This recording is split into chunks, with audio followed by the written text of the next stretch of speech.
नमस्कार. आज आपण परत एकदा आदित्यदादांसोबत संवाद साधत आहोत. ते काय आपल्याला नवीन नाहीत आणि कायम दादा इतिहासाचे एक उत्तम जाणकार असल्यामुळे आपण त्यांच्यासोबत संवाद साधत असतो. तसा आजचा विषय खूप महत्त्वाचा आहे. जेणेकरून छत्रपती श्री शिवाजी महाराजांचा राजा अभिषेक आणि त्याच्याबद्दलचे अनेक विमर्श आहेत, संभ्रम आहेत, काही मजेदार गोष्टी आहेत. या सगळ्या अत्यंत नीटनेटकेपणे आणि सखोल असा संवाद साधण्यासाठी आदित्यदादांना परत आपण एकदा राज्याभिषेक याच्यावरती बोलण्याकरता बोलवले. नमस्कार दादा. जय श्रीराम. नमस्कार. जय श्रीराम, जय शिवराय. कसे आहात तुम्ही? एकदम मस्त. आपला गेल्या वेळेस आता आपले जे पॉडकास्ट झाले धर्मवीर छत्रपती श्री संभाजी महाराजांबद्दलचे तो पॉडकास्ट होता आणि प्रचंड लोकांचा उत्साह आपल्याला लाभला. कमेंट सेक्शनमध्ये आपण बघितलं ते व्हायरलही झाले ते पॉडकास्ट. आज त्याच निमित्ताने आपण छत्रपती शिवाजी महाराजांचा राज्याभिषेक कसा झाला, ह्या पद्धतीने काही वेगळे असे प्रश्न विचारणार आहेत. पण त्या प्रश्नांमध्ये असं आहे, की त्याच्यामध्ये काही पॉलिटिकल उद्देश आहे, की छत्रपती शिवाजी महाराजांचा राज्याभिषेक हा एका पॉलिटिकल उद्देशाने कसा पार पडला, प्लस ती गोष्ट आज आपल्या हिंदवी स्वराज्याला कशी पुढं मार्गदर्शन करते, ह्याच्याबद्दलचे काही प्रश्न आपण विचारणार आहेत. तर माझा पहिला प्रश्न असा आहे, शिवाजी महाराजांनी 30 पेक्षा वर्ष स्वराज्य उभं केलं होतं. मग राज्याभिषेकासाठी 1674 पर्यंत वाट का पाहिली? त्याच्यामागं 1-2 गोष्टी आहेत. म्हणजे सगळ्यात पहिल्यांदा म्हणजे महाराज हे काम करत गेलेले आहेत. म्हणजे हिंदवी स्वराज्याचे काही टप्पे सांगतात इतिहासकार किंवा आपण समकालीन कागदपत्र वाचतो. त्यावेळेस असं आपल्याला समजतं, की हिंदवी स्वराज्याचा पहिला टप्पा कोणता आहे? तर शिवाजी महाराजांनी इथे स्वराज्य विकास चालू केलाय आणि त्याच्यामध्ये हिंदवी स्वराज्य विकास चालू केलाय आणि अनेक गोष्टी आपल्याला हे करतात. पण शिवाजी महाराज काम करत गेलेले आहेत आणि संपूर्ण देशी म्लेंछ बादशाह म्हणजे आपण बकरीतला एक शब्द पाहूयात त्याच्यासाठी. त्याच्यामध्ये काय म्हटलेलं आहे किंवा सभासद बखरमध्ये पण काय म्हटलेलं आहे, की "सर्व देशी म्लेंछ बादशाह, हं. एक मराठा राजा छत्रपती झाला ही गोष्ट सामान्य झाली." म्हणजे शिवाजी महाराजांनी जे उभं केलं, एक नूतन सृष्टी शिवाजी महाराज प्रत्येक क्षेत्रात राष्ट्राला जे लागतं, जे मरण पावलं होतं, ते उभं करत गेले. आणि नंतर कुठल्यातरी काशीमध्ये असलेल्या विद्वानांना वाटलं किंवा अनेक लोकांची जी इच्छा होती ती प्रगट झाली, की महाराज राजा झाले पाहिजेत. त्याच्यामागचं तेच उत्तर आहे, की एका वाक्यात सांगायचं झालं तर छत्रपती श्री शिवाजी महाराज एक वेळेवर राजा झाले. राष्ट्राला वेळेवर राजा हवा होता आणि ते वेळेवर राजा झाले. बरोबर. आता आपण असंच पुढं ह्या प्रश्नांमध्ये पुढं वळत आहोत. पुढचे काही प्रश्न असे असणार आहेत, की जे छत्रपती शिवाजी महाराजांच्या राज्याभिषेकाच्या वेळेस काही जे अपवाद पसरले गेले होते, जे आजसुद्धा इतिहासाने पुढे आणले पाहिजेत, असे काही आपण पुढे प्रश्न विचारणार आहेत. तसाच एक दुसरा प्रश्न आहे, लोकांनी आधीच राजा मानला असताना औपचारिक राज्याभिषेक गरज कोणासाठी होती? कसं झालं ना, लक्षात घ्या ही आपली भावना झाली, की लोकांनी शिवाजी महाराजांना आधीच राजा मानलं होतं. हं. पण त्या काळातली आपण सामाजिक परिस्थिती अभ्यासली आहे का? म्हणजे छत्रपती शिवाजी महाराज हे क्षत्रिय होते. हं. तसंच छत्रपती शिवाजी महाराजांच्या सोबतची अनेक काही घराणी आहेत, ती सुद्धा क्षत्रिय आहेत. म्हणजे तुम्ही इतिहासाचा अभ्यास करा. म्हणजे मोरे घराणे, घोरपडे घराणं आहे, निंबाळकर घराणं आहे. ते त्या काळात एवढी ताकद बाळगत होते, की ते सुद्धा सत्ता प्रस्थापित करतील. हं. मग ह्या लोकांचा शिवाजी महाराजांना विरोध पाहावाच लागलेला आहे ना. हं. किंवा आपण पहिल्या शिवाजी महाराजांच्या पहिल्या जर एका टप्प्याकडे लक्ष केंद्रित केलं, की शिवाजी महाराज त्या रांझ्याच्या पाटलाला शास्त करतायत. त्यांनी व्यभिचार केलाय म्हणून.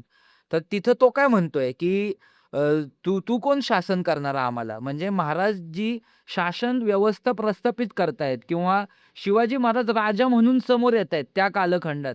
तर शिवाजी महाराजांना विरोधात जाणारे अनेक ताकदवर घराणी आहेत. मग मोरे म्हणले नाहीत का महाराजांना, "तुम्ही कसले राजे? राजे तर आम्ही." हं. म्हणजे त्या कालखंडातली एक राजकीय परिस्थिती पाहता हं. शिवाजी महाराजांना विरोध करणारी काही घराणी सुद्धा हिंदवी स्वराज्यात वावरत होती आणि त्यांच्याकडं तेवढी शक्ती किंवा सत्ता संघर्ष करण्यासाठी तेवढी ताकद, पैसा ते बाळगून होते. हं. मग शिवाजी महाराजांनी जे केलं ना, हं. ते न्यायासाठी, हं. नीतीसाठी, धर्मासाठी आणि इथल्या लोकांचं प्रशासन म्हणून शिवाजी महाराजांनी केलं. म्हणून त्यांना राजा म्हणून त्यांच्यावरती अभिषेक होणं हा खूप मोठा गरज होती त्या काळातली आणि ती त्यांनी यन-केन प्रकारेनं पूर्ण करून घेतली असं आपल्याला इतिहास सांगतो. बरोबर. पुढचा प्रश्न असा, की युद्ध काळात प्रचंड खर्च करून राज्याभिषेकाला प्राधान्य का दिलं गेलं त्यावेळेस? म्हणजे शिवाजी महाराजांनी एक स्वतंत्र लष्कर निर्माण केलं होतं. म्हणजे हा प्रश्न तर खरं इतिहासातच याचं उत्तर आहे, हां. की ज्यावेळेस गागाभट छत्रपती श्री शिवाजी महाराजांकडे आले, त्यावेळेस त्यांनी बघितलंय, की शिवाजी महाराजांनी 18 प्रकारचे कारखाने निर्माण केलेले आहेत. हं. म्हणजे फक्त यवनांच्या सत्तेविरुद्ध, बादशहांविरुद्ध महाराज लढलेत का? किंवा फक्त शिवाजी महाराज हे काय अफझल खानाचं पोट फाडून शास्ता खानाची बोटं तोडेपर्यंत महाराजांचा इतिहास वरच्यावर नव्हता. शिवाजी महाराजांनी एवढ्या धामधुमीच्या कालखंडामध्ये तुम्हाला लक्षात आलं असेल तर पुरंदरवरती तोफगोळ्याचा कारखाना निर्माण केला होता. हं. महाराजांनी आरमाराची निर्मिती केली होती. 18 प्रकारचे कारखाने होते हिंदवी स्वराज्यात, जे नवीन-नवीन गोष्टी निर्माण करत होते. म्हणजे 18 पगड जातीच्या माध्यमातनं काम करणारी समाज व्यवस्था त्यांच्या हातामध्ये काम गेलं होतं. अनेक गावं जी शिवाजी महाराजांच्या स्वराज्यात होती, तिथे रामराज्य आलं होतं. लोकांच्या हातात रोजगार आला होता. लोकं नवीन-नवीन त्या कालखंडाला अनुसरून असलेल्या आधुनिक गोष्टींच्या विकसित स्वराज्यामध्ये राहत होते. हं. महाराजांनी आधुनिकतेला प्रचंड प्राधान्य दिलेले. हं. त्यांचे तह आहेत तसे. जागतिक तह आपल्याला शिवाजी महाराजांचे बघायला भेटतात. म्हणजे महाराज एवढे लक्षणीय होते त्याच कालखंडामध्ये आणि महाराज एवढे जगविख्यात होते त्याच कालखंडामध्ये, की शिवाजी महाराजांना राजा म्हणून स्वतःला प्रस्थापित करण्यासाठी जाग जागतिक दर्जावरती सिद्ध करावंच लागलं नाहीये. ते पहिल्यापासनं ते सिद्ध होत गेले. पण राजाभिषेकाला एक स्वतंत्र महत्त्व देणं ही त्या कालखंडातली सर्वसामान्यांची ती अपेक्षा होती आणि सर्वसामान्यांच्या त्या अपेक्षेमुळं महाराज स्वतःला त्या माध्यमातून किंवा सर्वांगीण खर्चाने महाराजांनी सिद्ध केलं असेल असं आपल्याला इतिहास सांगतो. आता जसं तुम्ही म्हणालात गागाभट्टांचा तुम्ही उल्लेख केला. हं. तर मला गागाभट्टांबद्दल हे सांगा, की काशीचे गागाभट्टच का? आता महाराष्ट्रामध्ये इतके विद्वान लोकं असताना सुद्धा काशीच्या गागाभट्टांनाच का बोलावण्यात आलं होतं? यामध्ये 2 गोष्टी आहेत, नाही का.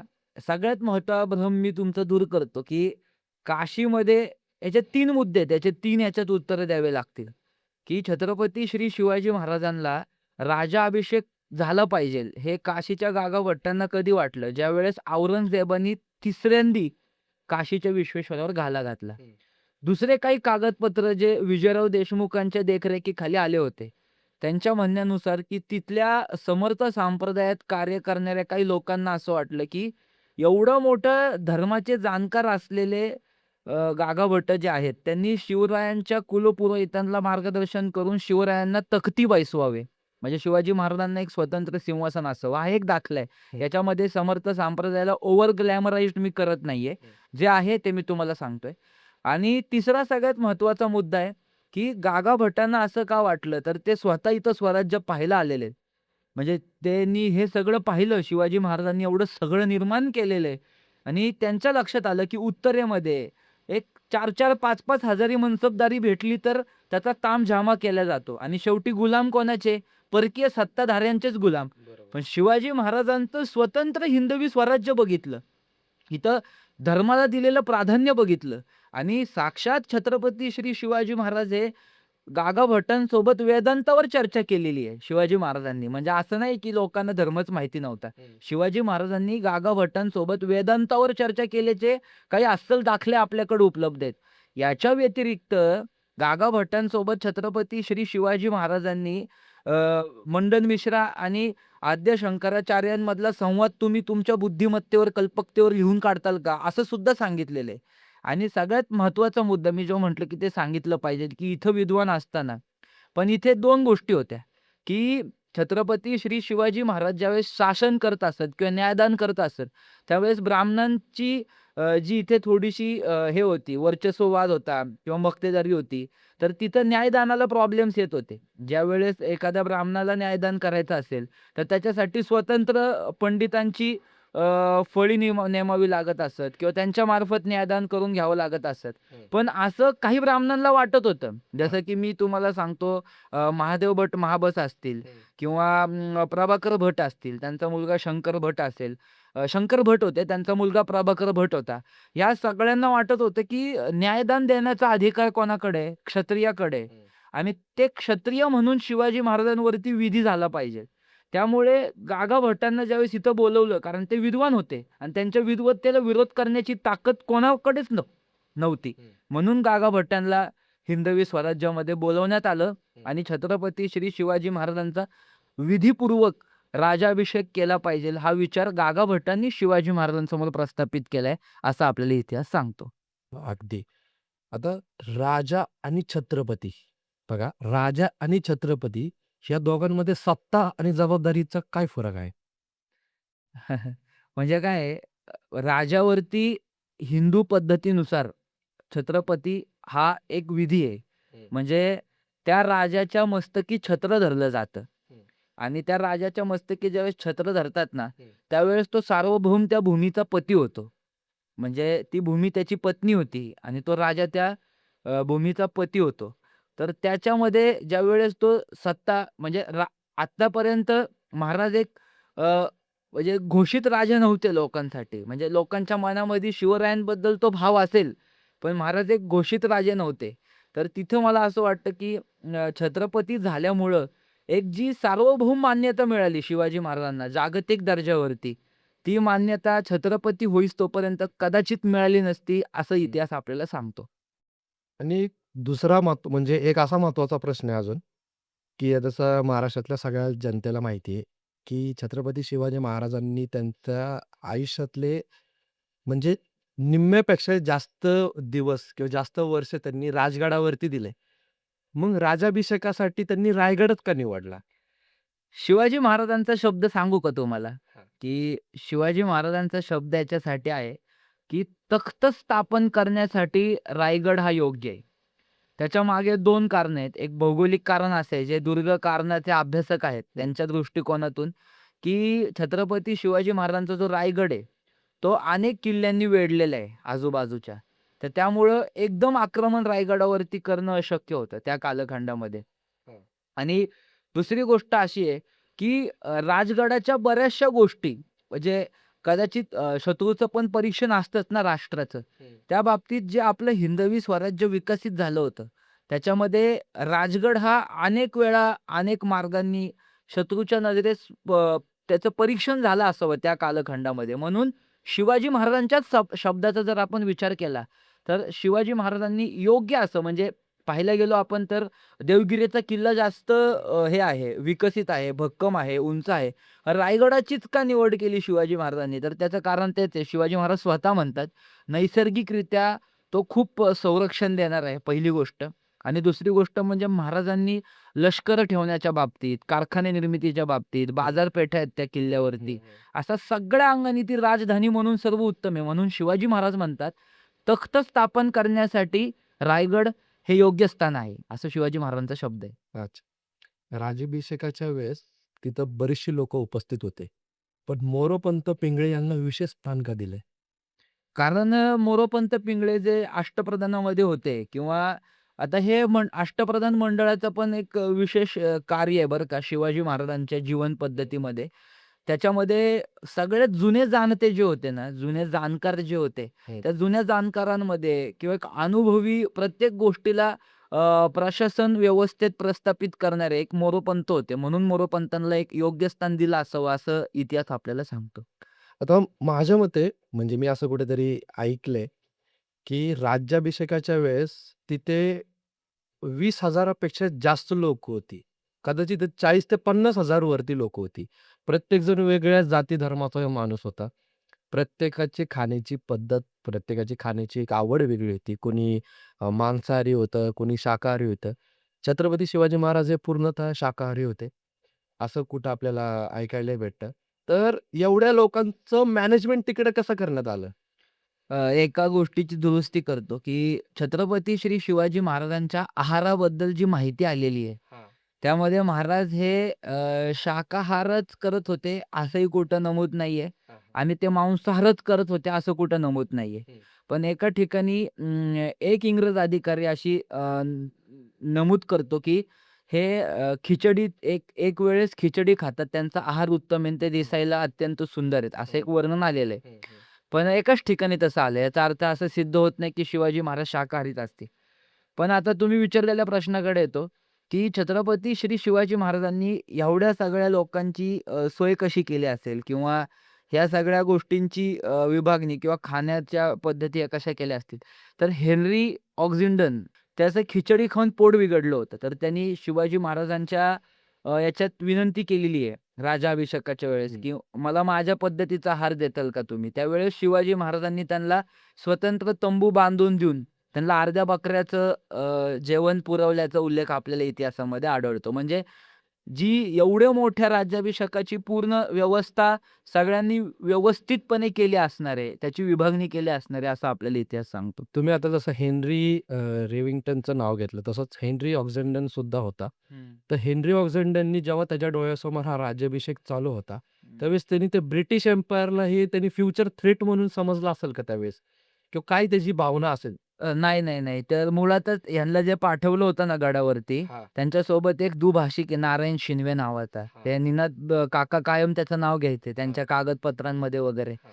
तर ह्यांना सांगितलं होतं, की तुम्ही छत्रपती शिवाजी महाराजांच्या राज्याभिषेकाला चाललाय आणि शिवाजी महाराज अत्यंत कडक शिस्तीचे आहेत आणि त्यांच्यासमोर तुम्ही कुठलाही आगाऊपणा करायचा नाही हं. आणि कुठलाही जास्त विचार करायचा नाही.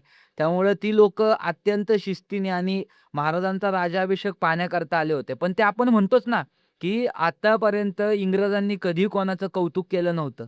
आतापर्यंत इंग्रज कधी कोणासमोर झुकले नव्हते. पण छत्रपती श्री शिवाजी महाराजांचं तेज बघून, छत्रपती शिवाजी महाराजांची प्रतिमा बघून आणि शिवाजी महाराजांची सिंहासनावर बसलेली अत्यंत सुशोभनीय अशी मूर्ती बघून ते हेनरी पूर्णपणे म्हणजे त्याचे जे लोकं आले असतील, त्यांनी हॅट काढलेली आहे आणि पूर्णपणे महाराजांना मान झुकवून त्यांनी वंदन केलेलं आहे. म्हणून ते म्हणतात ना, की "झुकल्या त्या गर्विष्ठ माना या शिवमंदिरी." म्हणजे ज्यांचा माज वेगळ्या पातळीवरती चालत असत, ते शिवाजी महाराजांची प्रतिमा बघूनच ते झुकले आणि त्याची पण एक कथा आहे. ते शिवाजी महाराजांसमोर कसे आले, त्याची एक विलक्षण कथा आहे. की फार गर्दी होती. महाराजांचं मंचकारोहण झालं होतं आणि शिवदर्शनच लोकं घेत होते. आपल्याकडे तो विधी असतो, की राजांनी मंचकारोहण केलं, की त्याचं दर्शन घ्यायचं असतं. कारण त्याच्या हातामध्ये विष्णूंची मूर्ती असते आणि त्याच्यावर तसा विधी झाला असतो. तो सिंहासनावर बसल्यानंतर तो विष्णूंचा अंश असतो म्हणून त्याचं दर्शन घेत असतात. तर ही लोकं म्हणजे ज्यावेळेस त्या गर्दीत आले शिवाजी महाराजांसमोर आणि सकाळची वेळ होती पूर्णपणे. सूर्यकिरण आतमध्ये आले होते आणि त्यांनी अंगठी वरती केली हातातली. शिवाजी महाराजांना देण्याकरता त्याने अंगठी आणली होती. त्याने अंगठी वरती केली. त्या अंगठीवरती सूर्यप्रकाश पडला आणि त्या सूर्यप्रकाशाची ते ते अंगठ्यावरती पडलेले जे चमकली ती आणि ते हिऱ्याची जी चमक आहे ना, ती महाराजांच्या मुखमंडलावर पडली आणि ते आकर्षित केलं शिवाजी महाराजांना त्या गोष्टीने. मग ते म्हणले अंगठी आणि मग त्यांनी तो भेट शिवाजी महाराजांना समर्पित केली. आणि महाराजांची आणि त्यांची प्रथमतः तिथं भेट झाली आणि त्यांनी वंदन केलं असं आपल्याला इतिहास सांगतो. अरे वाह! म्हणजे कल्पनाही करू शकत नाही, की त्यावेळेस राज्याभिषेक किती सुंदररित्या पार पडला असेल. खूप सुंदर, खूप सुंदर म्हणजे अतिशय सुंदर राज्याभिषेक पार पडलेला आहे नाही का? अगदीच, अगदी. मला अजून एक प्रश्न विचारायचा आहे, की तिथं आलेले जे फॉरेनर्स होते, जसं की आता आपण हेनरीचं नाव घेतलं. अजून असे किती फॉरेनर्स आले होते? काय त्यांच्याबद्दल थोडी माहिती आहे का? म्हणजे नाव माहिती म्हणजे माझ्याकडं अस्सल कागदांचं जेवढं मी वाचन केलेलं आहे, हं, त्याच्यामध्ये डच आले होते, फ्रेंच आले होते हं, आणि त्यातल्या त्यात फ्रेंच लोकांनी शिवाजी महाराजांना कुठला उपहार आणला नव्हता. फक्त हं. ते बघायला आले होते, नाही का? हां. अशा वेगळ्या-वेगळ्या, छोट्या-छोट्या गमतीदार मजेदार गोष्टी सापडतात. तर काही जणांची म्हणजे हत्ती एवढा मोठे 2 हत्ती होते तिथं. हं, तर एवढे हत्ती गडावर कसे चढवले? हा प्रश्न काही जणांना पडला होता. असा संवाद त्यांच्या भाषेत चालला होता, असं आपल्याला इतिहास सांगतो. पण ठोस माहिती नाही त्याच्याबद्दल जास्त. आता राज्याभिषेक तो जेव्हा झाला, त्याच्यानंतर जी जिओपॉलिटिकल गोष्ट होती. कारण एक राज्याभिषेक होतं म्हणजे एक प्रकारे म्हणजे पंतप्रधान झाल्यासारखंच आहे. म्हणजे आता पंतप्रधानाशी आपण म्हणजे छत्रपती शिवाजी महाराजांना आपण कुणाशी कंपेअर करूच शकत नाही. हं. पण एक उदाहरण समजलं द्यायचं मला, तुमचं. हां. तर मग ती जिओपॉलिटिकल पॉवर कशी काय वाढली स्वराज्याची? खूप वाढली. म्हणजे राजाभिषेक झाल्या-झाल्या तुम्हाला सांगतो औरंगजेबाने मनगटं चावलेली आहे, की आता हे झालं. आदिलशाहीमध्ये म्हणजे हे खरं आहे बरं का. याचा दाखला आदिलशाहीच्याच दरबारी काम करणाऱ्या काही यवन लोकांनी लिहून ठेवलेला आहे, की महाराजांचा राज्याभिषेक झाला म्हणून नमाज पाडलेला आहे, की आम्ही खूप मोठं पाप केलं, की आमच्यासमोर एका काफर हिंदू राजाने स्वतःचं तख्त स्थापन केलेलं आहे. असा नमाज आदिलशाहीत पडला गेला. हे आदिलशाहीच्या ज्या समकालीन बखरी उपलब्ध आहेत आणि त्यांच्याच इतिहासकारांनी अशी नोंद करून ठेवलेली आहे. औरंगजेबाचा तर तीळपापड उडलेला आहे. कारण शिवाजी महाराजांनी औरंगजेबाला जुन्नर त्याचं जुन्नर लुटल्यापासून शिवाजी महाराजांनी औरंगजेबाला सुरत हे केली होती. त्या जुन्नरवर आक्रमण केलं होतं. त्याच्या आग्र्यावरनं शिवाजी महाराज परत इथे यशस्वीरित्या आले होते आणि औरंगजेबाला इथे सहन झालेलं नाहीये. पण छत्रपती शिवाजी महाराजांची शक्ती कुठल्या उंचीवर गेली ते मी तुम्हाला सांगू शकतो. काय माहिती आहे का? की कुतुबशहा जो होता, म्हणजे शिवाजी महाराज नंतर दक्षिण दिग्विजयला गेले. पण त्या आजपर्यंत कुठल्याच यवन बादशहाने एवढा सन्मान कुठल्या हिंदू राजाला दिला नव्हता. शिवाजी महाराजांचा राज्याभिषेक झाल्यामुळे कुतुबशहानी म्हणजे शिवाजी महाराजांना सांगावं लागलं कुतुबशहाला, की "तू माझ्यापेक्षा वयाने मोठा आहेस. तू माझं स्वागत करायला येऊ नको." नाहीतर तो स्वतः शिवाजी महाराजांना स्वागत करायला येणार होता. पण त्यांनी जी शिवाजी महाराजांची स्वागत केलेलं आहे, की सगळ्या सुवासिनी थांबवल्या होत्या. रस्त्यावरती कुंकवाचे, अष्टगंधाचे सडे टाकले होते.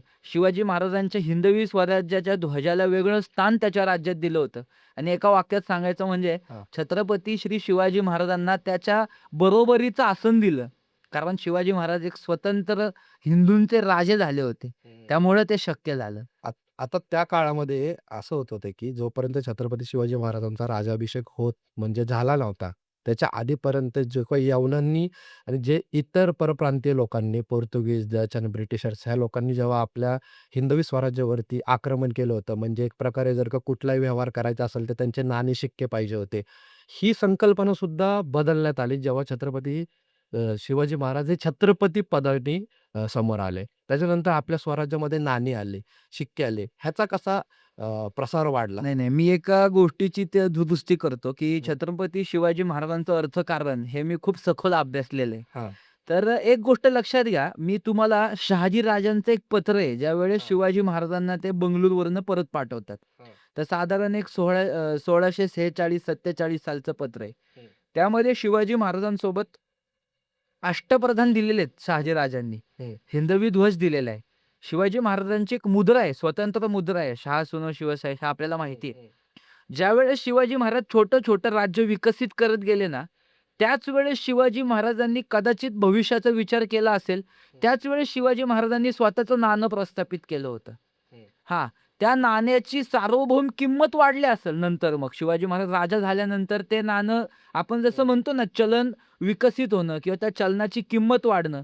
मग शिवाजी महाराजांच्या चलनाची किंमत इतकी वाढली होती, की त्याला काउंटर करण्यासाठी ब्रिटिश लोकांनी त्यांच्याकडे विनंती केली होती, की आमचं पण चलन तुमच्या स्वराज्यात चालू द्या. हं, मग शिवाजी महाराजांनी त्याच्यावर बरोबर फुल्ली मारली. हं. याचा अर्थ शिवाजी महाराजांचं चलन हे सार्वभौम झालेलं आहे आणि त्याला मान्यता भेटलेली आहे.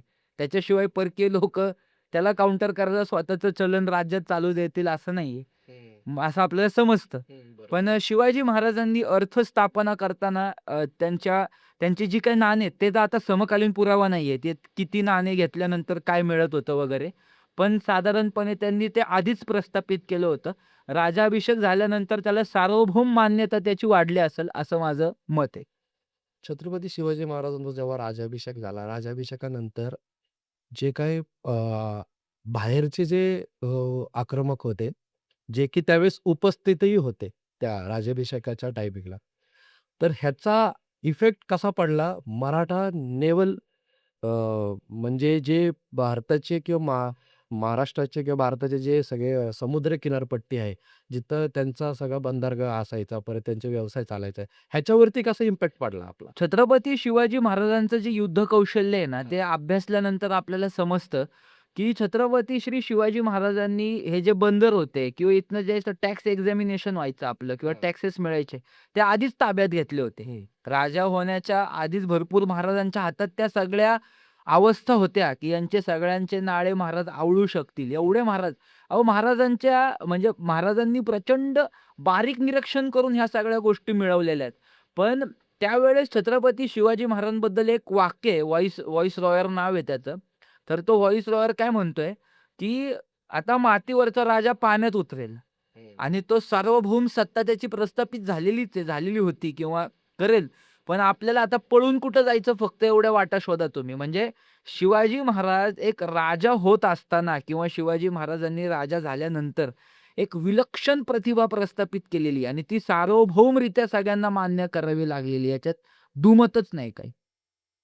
अगदी, अगदी बरोबर. म्हणजे तुम्ही जे बोलताय पण ते माझ्या डोळ्यासमोर परत एकदा राज्याभिषेक कसा आणि कशा पद्धतीने झाला असेल आणि फक्त राज्याभिषेकच नाही, पण राज्याभिषेकानंतर काय गोष्टी बदल झालेले आहेत, ह्या गोष्टीचं सुद्धा म्हणजे डोळ्यासमोर एक हे येतं, उदाहरण येतं. म्हणजे खूप अलौकिक तो क्षण असणार आहे. खूप सुंदर तो क्षण झालेला असणार आहे. अजून एक प्रश्न असा, की म्हणजे हा खूप महत्त्वाचा प्रश्न आहे. एवढ्या म्लेच्छच्या आक्रमणामध्ये जर का छत्रपती शिवाजी महाराजांचा राज्याभिषेक झालाच नसता तर, हां. तर आजची परिस्थिती आणि त्यावेळेसची परिस्थितीमध्ये काय फरक राहिला असता? शिवाजी महाराजांचा राज्याभिषेक जर झाला नसता ना, तर हिंदूंची गुलामगिरी कधी हेच झाली नसती, मोडल्या गेली नसती.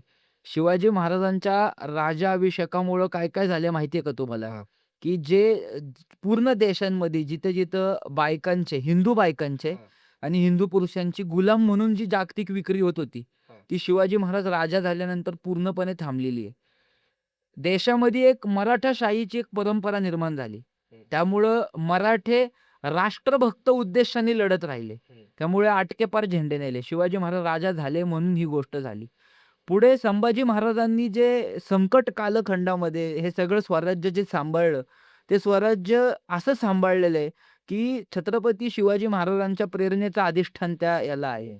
म्हणून शिवाजी महाराज राजा होणं ही खूप महत्त्वाची गोष्ट होती हिंदू धर्मासाठी, भारत मातेचं भारतीयत्व टिकवण्यासाठी आणि तेच गागा भट्ट म्हणतायत ना, की "राजा तख्ती बैसावे." हं. तुला साक्षात म्हणजे प्रत्येक जण शिवाजी महाराजांना साक्षात तुम्ही रामाचे अवतार आहात. तुम्ही राम आणि कृष्णांसारखी नीती इथं देशात प्रस्थापित केलेली आहे. तू राजा झाला पाहिजेस ही सगळ्यांची अपेक्षा आहे मुळात. त्यामुळे महाराज राजा होणं फार गरजेचं होतं. छत्रपती शिवाजी महाराजांचा राज्याभिषेक झाल्यानंतर सगळ्यात मोठा धसका हा कोणाला बसला असणार आहे? आताच मी सांगितलं जसं की औरंगजेब, कारण औरंगजेबाला सहन झालं नाही. तो असं म्हणतात त्यावेळेस की बर्फात फिरायला गेला होता हां, काश्मीरला. हां. पण तिथं त्याला समजलं की महाराजांचा राज्याभिषेक झालेला आहे. तर त्यांनी अ, ते जे वाक्य आहे ते थोडंसं काल्पनिक आहे. हं. पण ते त्याच्या अंतर्मनातली वाक्य आहेत असं मला वाटतं. तो जे म्हणतोय ना की आजपर्यंत नाही का तंगे जोर तैमूर के खून ने कभी शिकस्त नहीं देखी हां. थी की पण आज आपण हे काय बघतोय आपण हे आज? की स्वतःला शिवाजी महाराजांनी राज्याभिषेक करून घेतला आणि तो हां, सगळ्या मार खाल्लेल्या सरदारांना ओरडतोय नाही का? हां. त्याच्या मामाला पण ओरडलाय तो त्याच्यामध्ये. तुझी जान वाचली, तुझी किस्मत चांगली होती म्हणून तुझी 3 बोटं उडाली आहेत, असं जे औरंगजेब म्हणतोय. हं. हे सगळ्या काल्पनिक शब्द आहेत हे त्याच्या मुखात घातलेले. पण त्याचं अंतर्मन नक्कीच ते बोललं असेल त्या सगळ्यांसोबत आणि त्याच्यातलं एक वाक्य मला फार आवडतं. हं. ते असं आहे, की औरंगजेब त्यामध्ये म्हणतोय, हां. की तो म्हणतोय, की लक्षात घ्या, शिवाजी महाराजांनी न विकल्या जाणारे, न थांबणारे, न रडणारे हं. असे ध्येयाला एकनिष्ठ असलेले चिवट लोकं तयार केले. ते हां. आपल्या इथं कधीच तयार होणार नाहीत. कारण तुम्ही सगळे बाई आणि दारूच्या नशेमध्ये गुंग नशेमध्ये. झालेले आहात, असा बरोबर. औरंगजेब त्याच्या सरदारांना म्हणतोय. अगदी, अगदी बरोबरच आहे. मला अजून एक असं विचारायचं आहे, की छत्रपती शिवाजी महाराजांचा राज्याभिषेक झाला. यातला असं कुठली गोष्ट अशी आहे, की जी आत्तापर्यंत लोकांना माहिती नाही आणि जी माहिती झाली पाहिजे तुमच्या माध्यमातून? मला एक गोष्ट याच्यातनं आवर्जून सांगायची आहे, की छत्रपती श्री शिवाजी महाराजांचा राज्याभिषेक हा गागा भट्टांनी नाही केलेला आहे. हं. शिवाजी महाराजांचे कुलपुरोहित होते हां, प्रभाकर भट. हां. त्यांचा मुलगा होता आणि शंकर भट होते. शंकर भटांचा मुलगा होता प्रभाकर भट. त्या कुलपुरोहितांच्या मार्फत शिवाजी महाराजांचा राज्याभिषेक करून घेतलेला आहे. कारण आणि हा आतापर्यंत विधी आपण सांगितलाय. हो, हां, हा तेच विधी ऐकलं त्यांना होतं. सांगितलाय आणि त्यांनी करून घेतलाय पहिली गोष्ट म्हणजे. हं, आणि इथं न्यायदानात समानता आली. हं, म्हणजे सगळ्या जातींना समान हिंदू धर्मामध्ये पहिलं स्थान कुणी दिलं असेल, तर ते छत्रपती श्री शिवाजी महाराजांनी दिलं एक. हं, आणि दुसरी गोष्ट, जे आपण म्हणतो ना, तख्त मांडिले सामर्थ्याचे, हं. शिवरायांनी शक कर्त्याचे. हां. जे म्हटलेलं आहे आपण, की तख्त मांडिले सामर्थ्याचे, शिवरायांनी शक कर्त्याचे. शककर्ते शिवाजी महाराजच झालेले आहेत फक्त. म्हणजे याच्या आधी 2 राजे आहेत फक्त. एक शालिवाहन, हां, एक विक्रमादित्य हां. आणि नंतर छत्रपती शिवाजी महाराज. हं. हे शककर्ते झालेले आहेत आणि अत्यंत सुंदर काही गोष्टी आहेत राज्याभिषेकामधल्या, की महाराजांचं सिंहासनाविषयी आहे. शिवाजी महाराजांच्या तो मंचकारोहणाचे विधी-विषय आहे. हां. ह्या सगळ्या गोष्टींवर शिवाजी महाराजांच्या जीवनचरित्रात एक वेगळाच प्रकाश पडतो आणि महाराज ते राजा कसे झाले असतील हे त्याच्यावरून आपल्याला समजतं. आता असंही म्हणलं जातं, की त्यावेळेस जिजाऊ माँसाहेब जिजाऊंची त्यावेळेस उपस्थिती होती. पण काही म्हणजे राज्याभिषेकानंतर माँसाहेबांचं नंतर निधन झालं.